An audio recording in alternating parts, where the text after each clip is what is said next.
নমস্কাৰ সকলোকে good afternoon আৰু আজি মানে বহুতেই গৰম আৰু এয়া দেখিছে নহয় ইমানে ৰ'দ সেন্টাৰ পা আহি আছো পোৱাগে নাই আৰু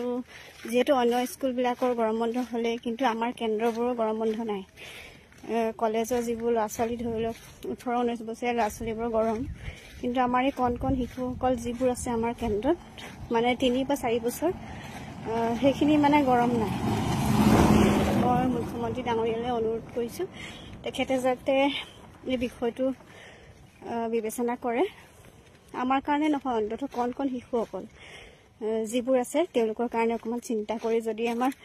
গোটেই মাহটো নালাগে অন্তত 15 দিন মান যদি দিয়ে তেতিয়া বহুতে ৰেহাই পাব আৰু আমাৰ যিসকল কৰ্মী বান্ধৱী আছে তেওঁলোকে কমেন্ট কৰিব দেই সকলোৱে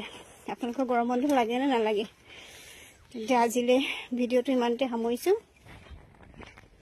বাই বাই সকলো ভালে থাকক সুস্থ থাকক